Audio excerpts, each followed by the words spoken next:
Hello दोस्तों, कहानी की इस नई सीरीज़ में हम लेकर आए हैं आपके लिए एक और नई कहानी। इस कहानी में मेरा नाम पूजा है और मैं 25 साल की खूबसूरत औरत हूँ। अभी मेरा 1 महीने का बेटा है। मैं धन्यवाद करती हूँ अपने मामा जी का, क्योंकि उन्हीं की वजह से आज मैं माँ बन पाई थी।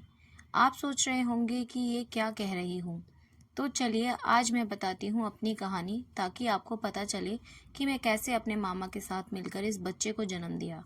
और आज मैं बहुत ही खुश हूँ। मेरे साथ साथ मेरे पति और मेरे घर वाले भी बहुत खुश हैं। इस बारे में मेरे परिवार वालों को कुछ नहीं पता। ये कब और कैसे हुआ, मैं एक छोटे से गांव की गरीब लड़की हूँ। मेरे पति बचपन से ही मुंबई में रहते थे। मेरे गांव में उनकी रिश्तेदारी थी, जिसकी वजह से वह कभी कभी आया जाया करते थे। मेरे घर के सामने ही उनके रिश्तेदार का घर था।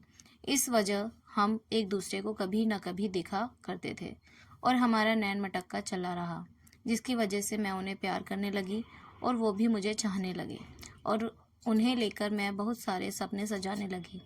मैं सोच रही थी कि चलो अब शादी में भी अब मुंबई जाकर सेटल हो जाऊंगी और मज़े करूंगी।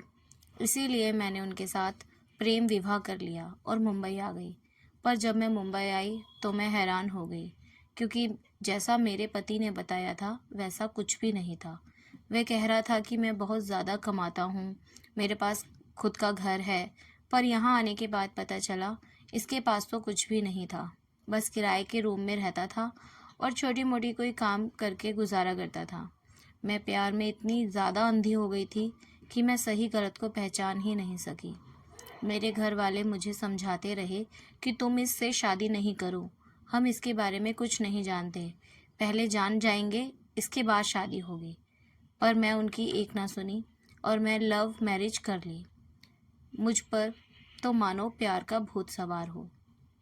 मुझे उसके सिवा कुछ ना दिखता था।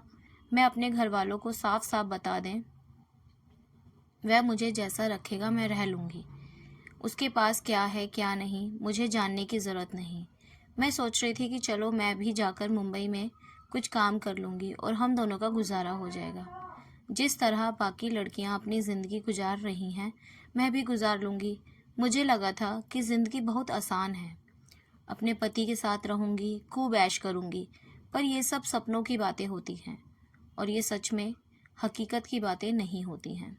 पर अगर होशियारी लड़की हो तो रास्ता भी निकल जाते हैं।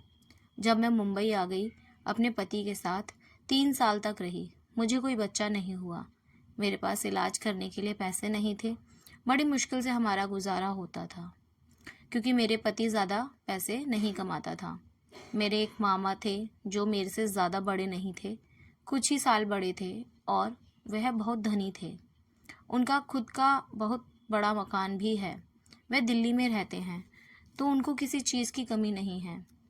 जब मैं इलाज करवा कर थक गई तब मैंने अपने मामा को अपने बारे में सब कुछ बताया। मेरे मामा जी के जान पहचान के एक डॉक्टर था। मामा जी ने इस डॉक्टर का एड्रेस हमें दिया और बोला कि जाकर इलाज करा लो। मैं अपने पति के साथ दिल्ली आ गई और डॉक्टर को दिखाया। डॉक्टर ने कुछ टेस्ट करने को कहा। मेरा भी चेकअप हुआ, मेरे पति का भी चेक हुआ। दूसरे दिन मेरे पति अपने काम पर मुंबई चले गए। मुंबई यहाँ से काफ़ी दूर था, इसीलिए मेरे पति हर रोज़ आया जाया नहीं करते थे। मामा जी ने मेरे पति से कहा कि आप इसको अभी यहीं छोड़ दो। जब डॉक्टर से पूरी बात आप इसको अभी यहीं छोड़ दो जब डॉक्टर से पूरी बात समझ लेंगे, इसके बाद ले जाना। ससुराल में भी मेरे सभी लोगों ने यह सुझाव अच्छा लगा। मैं अपने मामा के यहाँ रुक गई और मेरे पति वापस मुंबई चले गए। मामा जी हमारे अकेले रहते थे, क्योंकि मेरी मामी को उनको छोड़कर चली गई थी। वह किसी और के साथ भागकर शादी कर ली, तो मामा अकेले ही रह रहे थे। जब रिपोर्ट आया तो पता चला कि मेरे पति में खराबी है। मेरा पति कभी बाप नहीं बन सकता, क्योंकि उसमें कुछ कमी है। ये बात पता चलते ही मेरा दिमाग खराब होने लगा कि मैं अब इसके बारे में किसको बताऊं, क्या करूं। अपने मम्मी पापा को भी नहीं बता सकती थी, क्योंकि मैं खुद लव मैरिज की थी। इधर मेरे ससुराल के लोग भी बदल गए थे। मेरे साथ सास ससुर भी मुझे उतना नहीं प्यार करते थे।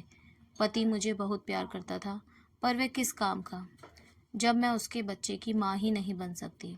यह सब सोचकर मैं बहुत ज़्यादा रोने लगी। तब मेरे मामा जी आए। मैं मामा जी को पकड़कर ज़ोर ज़ोर से रोने लगी। मामा मुझे समझाते हुए प्यार से कहने लगे कि क्या करोगी, जो किस्मत में है ही नहीं उसकी सोचकर क्या परेशान होना। मैं भी समझ गई थी कि जो किस्मत में लिखा है उसे तो मैं बदल नहीं सकती। पर मेरे मामा ने एक बार बताया, देखो पूजा, अभी ये सब बात तुमने अपने पति को मत बताना। अभी तुम कहना कि मैं यहीं रहकर इलाज करवाऊंगी। डॉक्टर बोले कि अभी यहीं पर रहो और इलाज करवा लो। धीरे धीरे मामा के साथ संबंध और अच्छे हो गए। मामा जी भी मेरा वहाँ रहना अच्छा लग रहा था और मैं भी खुश थी। अच्छे से खा पी रही थी, घूम रही थी। धीरे धीरे इस तरह हमारी ज़िंदगी कटती रही। दुख दूर हो गए थे। मेरे मामा बड़े ही रोमांटिक किस्म के इंसान हैं। एक दिन की बात है, मामा जी की तबीयत बहुत ख़राब हो गई। उनके पूरे शरीर में दर्द था। वे बोले, मेरे शरीर में बहुत दर्द है, मैं खुद की मालिश कर लेता हूँ। तुम्हारी मामी रहती थी तो कभी कभी तेल लगा दिया करती थी, अब तो खुद ही लगाना पड़ेगा। यह सुनकर मुझे अच्छा नहीं लगा। मैं मामा के यहाँ रहकर इलाज करवा रही थी तो मैंने उनको कहा कि मैं लगा देती हूँ। मामा जी आप चिंता मत करो, मैं आपकी भांजी हूँ। जब आप मेरे लिए इतना कष्ट कर रहे हो तो मैं आपके लिए क्यों नहीं करूँगी। और मैं उनके हाथ से तेल लेकर उनके पैरों में लगाने लगी। जब वह तेल लगा रही थी, मामा जी बहुत ही आराम मिल रहा था। तेल लगाते लगाते क्या बताऊं, मैं उनकी आंखों से आंख नहीं मिला पा रही थी, क्योंकि वह मुझे गलती हो गई जो नहीं होनी चाहिए थी।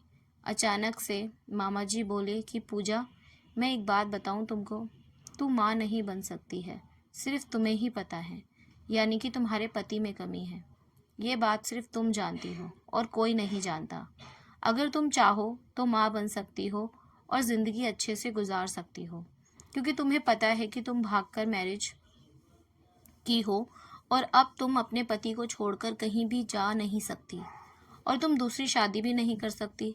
मामा जी की कही बात मेरे दिमाग में घुस गई और मैं समझ गई कि मामा जी जो कह रहे हैं सही कह रहे हैं।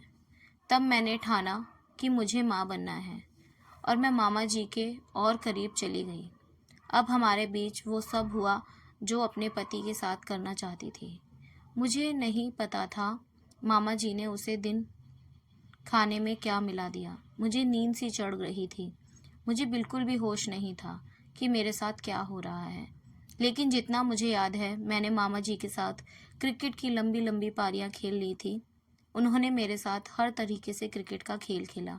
मामा जी के चक्के चौके की आवाज़ें भी काफ़ी तेज़ थी।